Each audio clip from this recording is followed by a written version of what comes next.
Hey everyone and welcome to our channel. Our today's topic is The Necklace. इसके writer हैं giddy मैपसेंट। ये एक French writer थे और शॉर्ट स्टोरीज लिखते थे। इस चैप्टर का जो हमारा मेन कैरेक्टर है वो है Matilda लॉइजल। You can also say madam लॉइजल। Matilda लॉइजल की जो लाइफ होती है वो काफ़ी सिंपली होती है। वो एक नॉर्मल मिडिल क्लास फैमिली में बॉर्न होती है और she is not that much rich, लेकिन वो हमेशा सपने देखती है, हमेशा ड्रीम करती है कि जो उसकी लाइफ है काश वो थोड़ी सी बेहतर होती, लाइफ में वो पॉपुलर होती। मतलब वो उसके दिमाग में हमेशा एक काश चलता रहता है। जैसे जैसे वो बड़ी होती है उसकी शादी एक नॉर्मल मिडिल क्लास फैमिली में होती है जो कि एक क्लर्क होते हैं और वो एजुकेशन बोर्ड में वर्क करते हैं। अभी भी उसकी लाइफ में कोई बहुत बड़ा चेंज तो नहीं आया है, नॉर्मली है। एक दिन जब वो अपने डाइनिंग टेबल में बैठती है, उसके हस्बैंड खाना खाते हैं, तो खाना खाते टाइम उसके हस्बैंड कहते हैं कि जो डिनर है वो काफ़ी टेस्टी बना है। उसकी वाइफ रिस्पॉन्स करती है कि और बनेगा ही क्या, मतलब हम इससे ज़्यादा कुछ अफोर्ड भी तो नहीं कर सकते, हमें यही सब चीज़ें खानी होंगी। वहाँ पर भी उसको मतलब फिर से वही काश वाली फीलिंग आ जाती है कि अगर हम लोग रिच होते तो हमारा जो डाइनिंग टेबल है वो डेली डिफरेंट डिफरेंट डिशेस से भरा होता है, मतलब लेकिन नहीं, हम तो वही सेम चीज़ें ही खाते हैं शॉर्ट में, मतलब हम ज़्यादा जो है वेस्ट नहीं कर सकते मनी। एक दिन उसके हस्बैंड जो है ऑफिस से आते हैं, उनके हाथ में एक कार्ड होता है और वो काफ़ी खुश होकर ऑफिस से आते हैं। वो कार्ड वाइफ को देते हैं और कहते हैं कि इस एनवेलप को ओपन करो। जब वाइफ उस एनवेलप को ओपन करती है तो उसमें एक इनविटेशन होता है एक बॉल पार्टी का। जो वाइफ होती है उस कार्ड को जैसे ही ओपन करके रीड करती है कि this is a dance invitation card of ball party, तो उसको क्या कर देती है, वो थ्रो कर देती है, दूर फेंक देती है कार्ड को और बहुत ज़्यादा अपसेट हो जाती है, गुस्सा करने लगती है। तो हस्बैंड कहता है कि क्यों, तुमने इसको क्यों फेंक दिया, तुम्हें तो ये सारी चीज़ें पसंद है ना, तुम्हें बॉल पार्टीज़ पसंद है, तुम्हें डांस पार्टीज़ पसंद है, तुमने कार्ड को फेंक क्यों दिया। तुम्हें पता है कि ये इनविटेशन कार्ड मेरे ऑफिस के कुछ ही लोगों को मिला है और I am very happy, very luckiest कि मुझे ये कार्ड मिला है इतनी बड़ी पार्टी ज्वाइन करने का, तो तुमने इस कार्ड को फेंक क्यों दिया। उसकी वाइफ कहती है बिकॉज मेरे पास उतने अच्छे एक्सपेंसिव क्लोथ्स नहीं हैं जो मैं इस पार्टी को ज्वाइन कर सकूँ। तो उसके हस्बैंड कहते हैं कि तुम वो इवनिंग गाउन पहन लेना ना, जो इवनिंग गाउन पहन के तुम हमारे साथ, हम जब थिएटर जाते हैं तब तुम जाती हो, काफ़ी ब्यूटीफुल लगती हो, वही गाउन पहन लेना। तो उसकी वाइफ कहती है कि नो, वहाँ पर काफ़ी रिच फैमिली से लोग आएंगी, ब्यूटीफुल वीमेंस आएंगी, मुझे वहाँ पर अपनी पॉवर्टी शो करने नहीं जाना है। तो उसका हस्बैंड कहता है अच्छा ठीक है, तुम ये बताओ तुम्हें कितने पैसे चाहिए। तो उसकी वाइफ कहती है उसकी वाइफ भी ना थोड़ा सोच करके बोलती है कि ये भी तो इतना अफोर्ड नहीं कर सकता, मतलब जितना दे सकता है वो उतना ही डिमांड करती है। वो कहती है कि चलो ठीक है, मुझे 400 फ्रैंक्स दे दो, आई विल मैनेज। उसका हस्बैंड जो होता है उसके पास एट दैट टाइम 400 फ्रैंक्स भी ऐसे नहीं होते। वो 400 फ्रैंक्स कहाँ से देता है, जो उसने मनी सेव करके रखा होता है अपने लिए गन खरीदने के लिए, कि वैकेशंस में नेक्स्ट टाइम जब भी वो अपने फ्रेंड्स के साथ हंटिंग पे जाएगा तो उसके पास भी अपनी पर्सनल गन होगी तो वो उनको कंपनी दे सकता है।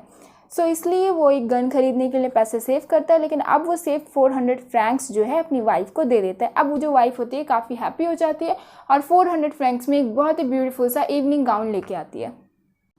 अब मैटिल्डा लॉइजल जो है जैसे जैसे बॉल का डे पास आने लगता है, अब वो थोड़ा सा और एंशियस हो जाती है अपनी ज्वेलरीज़ को लेके। अब वो सोचती है कि मेरे पास ड्रेस तो हो गई बट मैं ज्वेलरीज़ का क्या करूँ।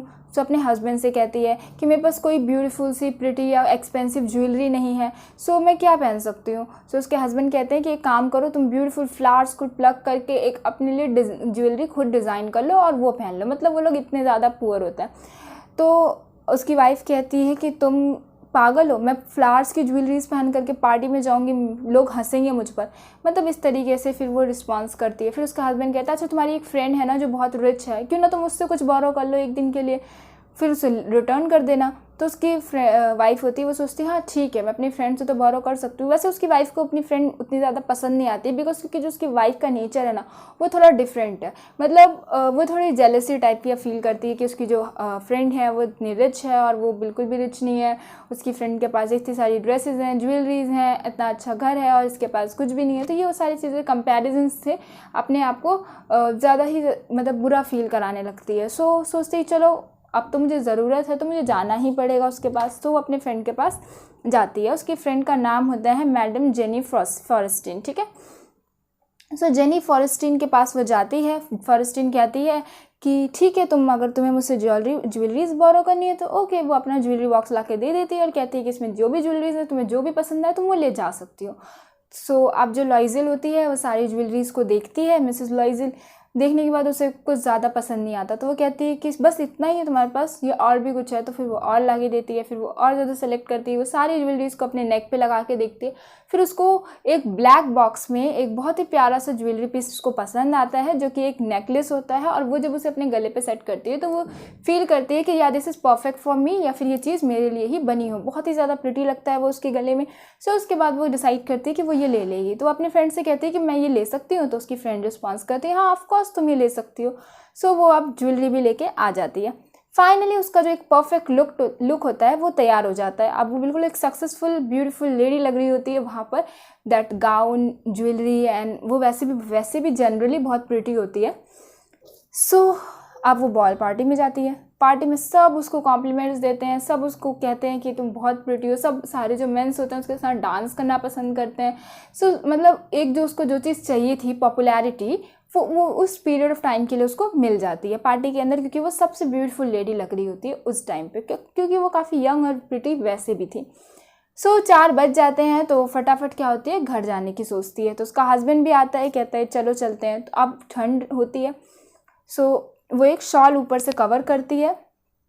उसके हस्बैंड उसको एक शॉल देता है, कहता है ये शॉल पहन लो तुम्हें ठंड लग जाएगी। शॉल लेके के वो घर जाते हैं। सो जैसे ही वो बाहर निकलते हैं वहाँ पर उनको कोई कैब वगैरह नहीं मिलती। सो दे गॉट अ कैरेज। तो काफ़ी ज़्यादा वो वॉक करने के बाद रिवर्स तक पहुँच जाते हैं। रिवर के पास उनको एक कैरेज मिलती है और उसी में वो घर पहुँच जाते हैं। घर जाने के बाद जब वो शॉल हटाती है, मिरर के पास अब खुद को दोबारा देखती है, तो वो देखती है कि उसका जो नेकलेस है वो उसके गले में नहीं है।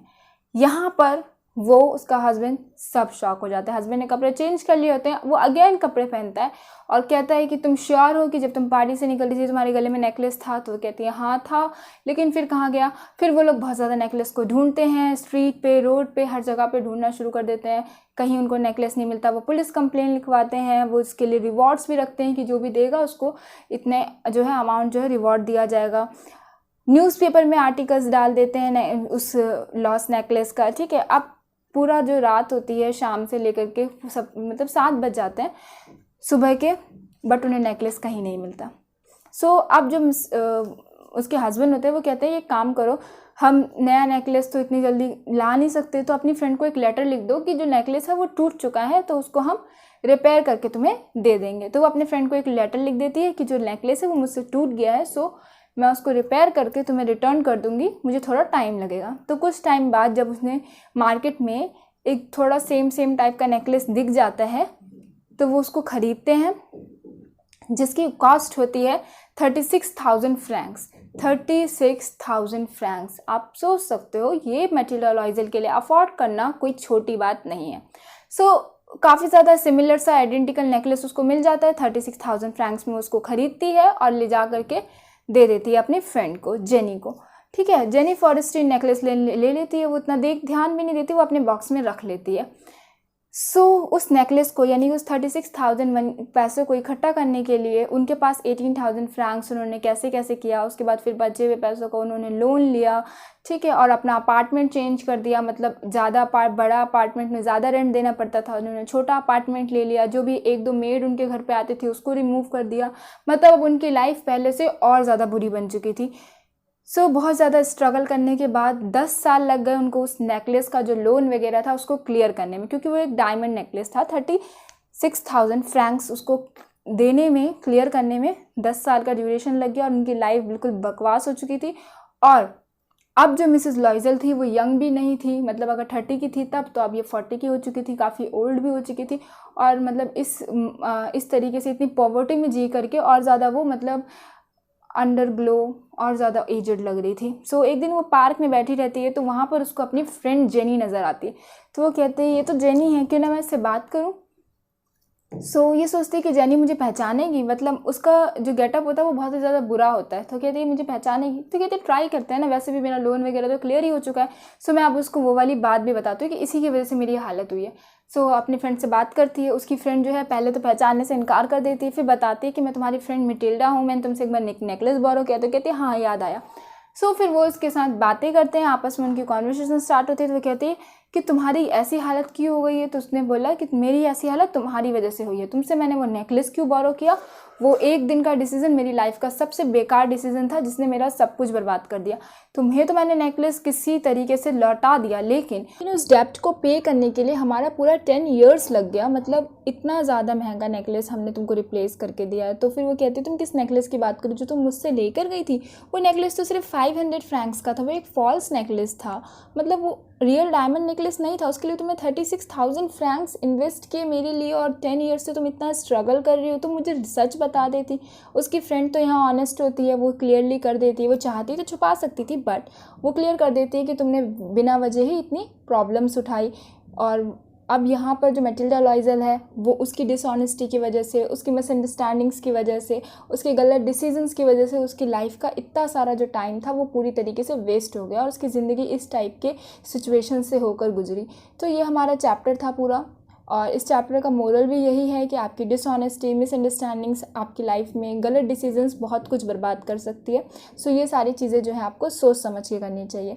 सो ये था हमारा chapter. Hope you guys understand the chapter, and if you like the video please share it with your friends and classmates, and do subscribe to our channel, and don't forget to check the description and also check out these questions. These are very important questions. So bye bye and take care.